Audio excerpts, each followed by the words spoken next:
اس کا دوسرا اہم مقصد کان کے اندر کے حصے کا محفوظ رکھنا ہوتا ہے۔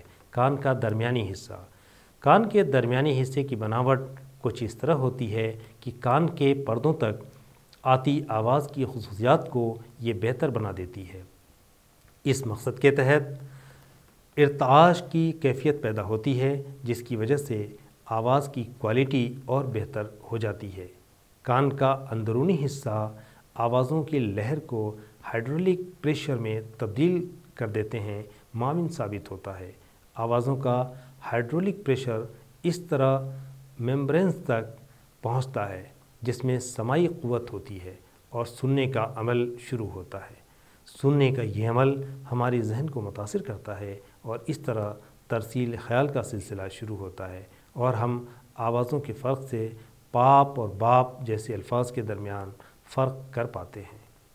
اس طرح ہم اس نتیجے پر پہنچتے ہیں کہ سمیعاتی صوتیات آوازوں کی سننے کے عمل کو موضوع بحث بناتی ہے۔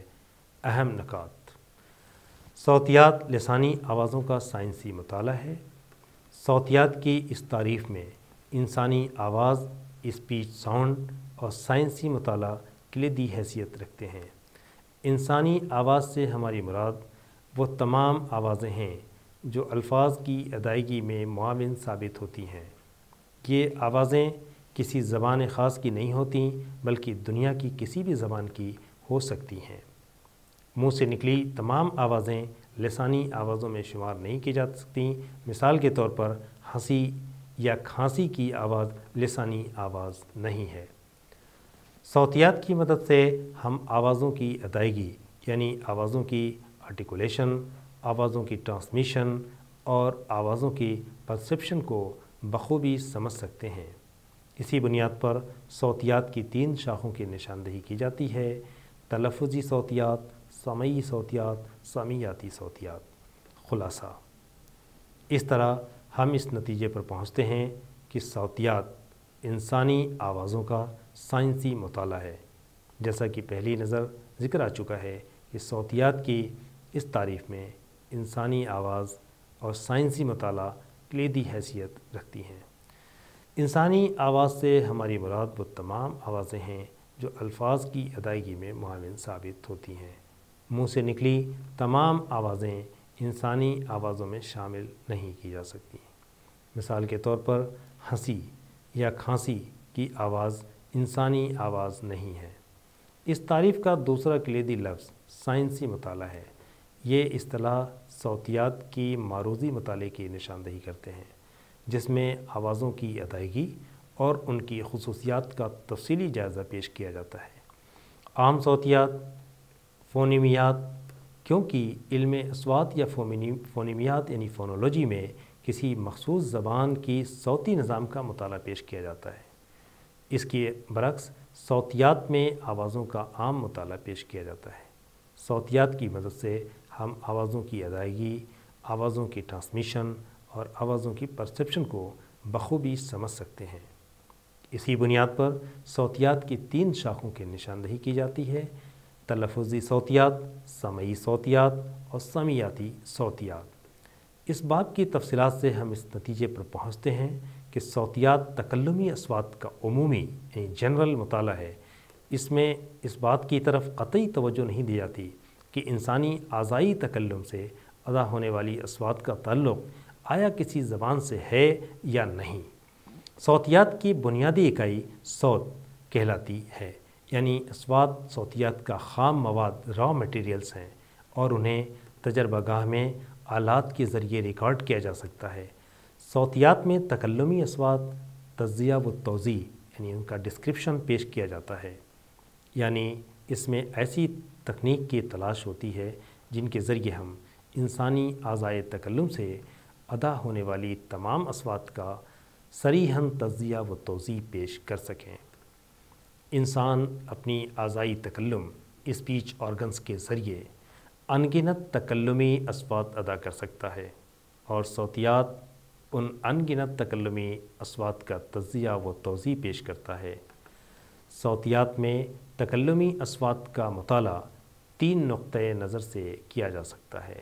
تکلمی صوتیات میں طرز تکلم کا مطالعہ ہوتا ہے، یعنی کسی خاص تکلمی صوت کی ادائیگی کے لیے کن اعضائی تکلم کا استعمال ہوتا ہے، جیسے کہ لب، عشا وغیرہ۔ مذکورہ صوت مسموع ہے یا غیر مسموع، نیز یہ کہ یہ صوت حکاری ہے یا غیر حکاری وغیرہ۔ دوسرا نقطہ نظر تکلمی اصوات کی ترسیل، ٹرانسمیشن ہے، یعنی کوئی خاص صورت صوتی لہر ساؤنڈ ویوز بن کر ہوا کے ذریعے کس طرح متکلم سے مخاطب تک منتقل ہوتی ہیں۔ صوتیات کے مطالعے کا تیسرا نقطہ نظر تکلمی اصوات کے وصولیابی، ریسیپشن ہے، یعنی انسانی کان کسی تکلمی صوت کو سماع کے ذریعے کیسے حاصل کرتے ہیں۔ ظاہر ہے کہ اس طرح کے مطالعے میں تجربہ گاہ اور اصوات کے مطالعے سے متعلق مختلف آلات کا استعمال کیا جاتا ہے۔ صوتیات میں اصوات کی تحریری اظہار کی بین الاقوامی صوتیاتی رسم الخط کا استعمال کیا جاتا ہے۔ بین الاقوامی صوتیاتی رسم الخط IPA میں مصورتوں، واولز اور مصمتوں، کانسوننٹس کے الگ الگ حروف وضع کیے گئے ہیں، مثلا ای کی لی، آئی اور او کو او، بے کی بی، فی کی ایف وغیرہ۔